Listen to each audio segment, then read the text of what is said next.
Hey everybody, it's time for your Tuesday update on what we got going on back here. It's been really cold and rainy. One of the beehives is bearding up. It's time to put on the suit. I'll show you what we have going on here in the backyard. Okay, so this is hive. Technically this is hive number 2. Hive number 1 is over there. This is 2, 3, and 4 back there. So probably 3 weeks ago when we got in here, I put on this second brood box, and it's looking pretty good. There's 2 frames over here that are relatively empty. There's a bee on my veil trying to get me. And yeah, so it's looking real good. You can see they're starting to draw out the comb. And yeah, this one is just a bunch of syrup in there that they're storing. And then I think I saw the queen on this frame. So, you know, not the best technique, but it's working. So actually, there's the queen right there. So if you can see, where'd you go? Where'd you go, Your Majesty? Okay, there we go. So look, basically right in the middle of the frame. I'll try and point her out, right up at the top. So 3 bees down, you could see the large abdomen on her. Oop, she's gone. There it is. She's staying real still right there. You can see her almost right in the middle. I'm zooming in, super zoom on the queen. So there's the queen right there. You could see inside of this frame, there's lots of eggs. So she's doing her job. And this frame is full of bees. There's some cat brood in there. So this frame, or this hive rather, you know, we could potentially put a honey super on here fairly soon. You know, we want to make sure that all of this is for the bees. These 2 whole boxes are for the bees. And then past that, if we get anything past that, then that would be for us. So I'm going to finish looking at the rest of these frames, make sure there's nothing concerning. Leave the queen bee alone, button it back up. And then here in maybe another week or 2, we can talk about putting a honey super on here, I think. Okay, so all the beehives are done.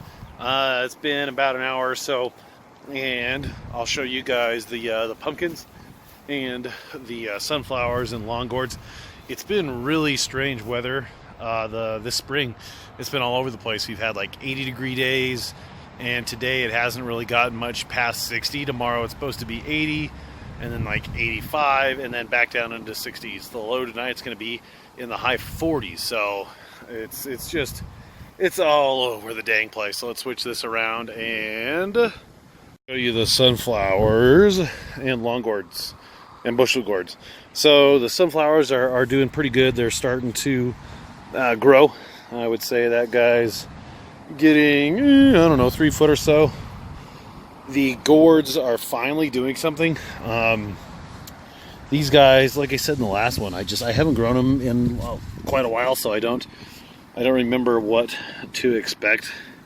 But this guy's finally has a vine going, and I need to take this stake down so that will help him. Oops, sorry. That will help him lay down.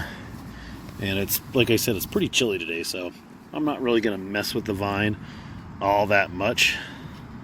And I think this one's a long gourd, because this one is the one that I wrote on, and the pin has erased in the sun. So that's lovely. Always use a Sharpie. So that one is the bushel gourd. So this one's the long gourd. This one is the crisp brown bushel gourd, and that one's the crisp brown bushel gourd over there. But yeah, so that is that. Drip tape is still not out. Whenever the weather is nice, nobody's home, and whenever we are home, the weather has pretty much not been nice. Last night we got one heck of a hailstorm and rainstorm. So, oh wow, the plant grew a lot today. So I didn't get anything done, and I didn't lay down the drip tape. So, but if you subscribe to the channel, you will know that I culled some plants. So this one is the 1911 Urana. It is the solo plant in this plot. The stake is there, so that's a day and a half worth of growth. I would say that's Probably 8 to 10 inches. Entire plant length, maybe 5 foot or so. I'm definitely, I'm so far behind from where I want to be. But, you know, whatever. Such is life. Everybody already is pollinating now. It's, June 17th. I'm probably looking at another at least 3 weeks to pollinate. But that's fine. You know, like my goal is 1,600 pounds, somewhere around there. Everybody else's goal is 2,000 pounds. So I think with the weather that we got in Colorado, you know, it's still an obtainable goal. Is it ideal? No, not really, but you know, whatever. It's all good. It's all good in the hood. I really need to plant this dang tomato plant. And if I'm going to plant these marrows, it needs to be done. But the 1984 Baron is really trucking along. So I wear a size 13 shoe, and a day and a half worth of growth puts it at the end of that shoe, so we'll say a foot or so. Put myself a mark. I have a pumpkin that's going to open probably tomorrow or the next day. I'm not gonna keep it. Actually, that one too. So these are 2 pumpkins. Get this schmutz off the leaf here. I'm going to just take this off because I don't even want the plant to waste its energy. Not even worth it. Same with this one. Sad panda. But just for kicks, let's open up the flower and see what was inside. How many lobes? So that one is a perfectly formed 5 lobe. What is a lobe, you might ask? Great question. It's the lobes, or these segments on this female flower. So there's 1 lobe, 2 lobe, 3 lobe, 4 lobe, 5 lobe. I don't think that's focusing. There you go. So that's a 5 lobe flower. That was perfect segments. Sometimes these will come out and they are all deformed. That's a less ideal candidate for giant pumpkins because you know, they just grow so fast and they're so aggressive. You want a symmetrical pumpkin. This one is another 5 lober. So, oops, there we go. Sorry again. 1, 2, 3, 4, 5. So a nice 5 lobe pumpkin that would have been. And since this plant likes to throw out pumpkins,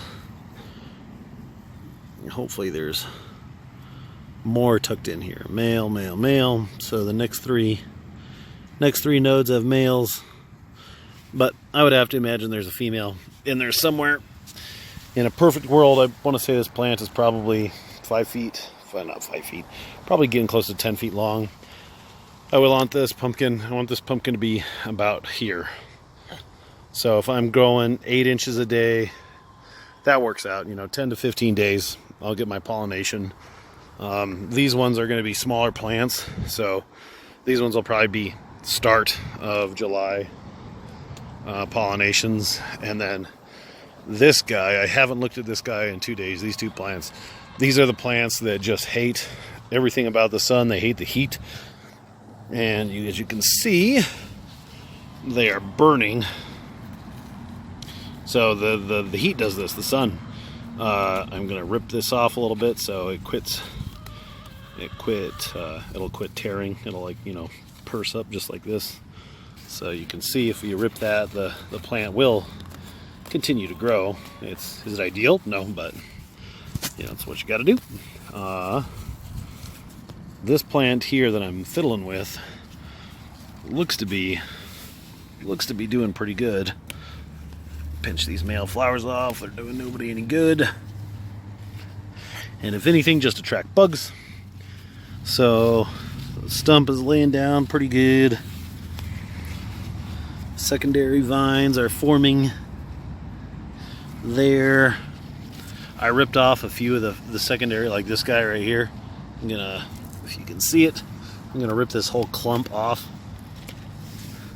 So that's like three male flowers, 4 male flowers in a vine. That's not gonna do anybody any good. So take all that off. Probably take this off. Yep, I'll take this off. That's doing nobody any good. And then we'll call this our first secondary vine. Hopefully this one will be the first vine. and then they'll start to go from there. We're still doing that weird double male thing on 3 and 4, and then by the time we get up here, it's decided, it's figured out everything. But it's been relatively cool the last few days and not too sunny, so that's why, like, this new leaf, no burn on it, and no burn on this one up here. What I'm going to do now is I'm going to go get a one of my stump cover, or not a stump cover, just one of my vine covers, and put it over the end of this so it doesn't burn. I'm going to stake it down, and by this time next week, I'm going to choose one of these two plants, just because they're starting to crowd one another. Despite this one having some weird funky on the leaf and it burning, I still think this one is more aggressive than this one. But let's take a quick look.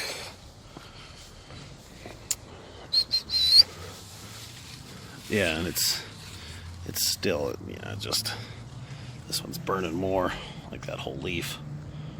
Burn, no burn on that one. Lots of burn on this one. So this is going to be my problem child plant. Look at all these weird kind of vine, leaf, secondary, tiny leaves going on. Yeah, that's same kind of thing. 1, 2, all of this I would rip off, all these secondaries, until I got to like right here.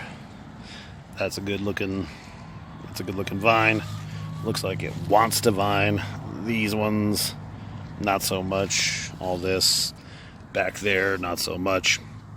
So by the time I got trimming stuff away, the only plants would really be from here forward. And that's definitely not ideal, but whatever. I need to bury vines. Again, that was on the agenda today, but after I was once I got done with the beehives, it started to downpour. That's why the soil is all moist. And then you can see the area I really can't get to with my loophole. Everything else has been weeded pretty well. Went around the peripheral, and it's doing pretty good. World record bushel gourd is still there. It's the same as the other gourds. It's really not taken off. I don't really know what to expect. And then the secondary, like the backup to the backup plant, is I haven't really done anything with it. I'm just letting it go, but it's trucking right along. I mean, the leaves are teeny tiny, but it's there. It's growing. I don't know. Maybe I can leave this one and just see what happens. I don't know. But that should wrap it up for this edition of what is going on back here. I didn't show you guys. I got the time-lapse camera up here set up. Boop. So I have this set up for just like 3 or 4 pictures a day during the same time. When I did the time-lapse before, it was too distracting. I did like all day long shots, and it was kind of cool, but you saw the shadow. You were more, your attention was drawn to the shadow every day going rather than just the plant growth. So fewer pictures, but hopefully it'll be a cooler shot when it's all said and done. And then I have a second time-lapse camera that I'm going to put on the pumpkin. I'm going to put some down on some tendrils, and I'll put like a skewer next to the tendril, so hopefully we get a cool wrapping around shot. And we'll have some fun with it. But that's it, guys. Thanks for watching the video. We are working on, I was talking with Emily about making our videos a little more interesting. We've got a few comments on like, hey guys, let's mix it up a little bit. Let's do something different, fresh, exciting. So we'll do that. We're gonna jazz it up a little bit. How? We're not really sure yet, but we'll come up with something. But thanks for watching. Like the video, subscribe, share with a friend.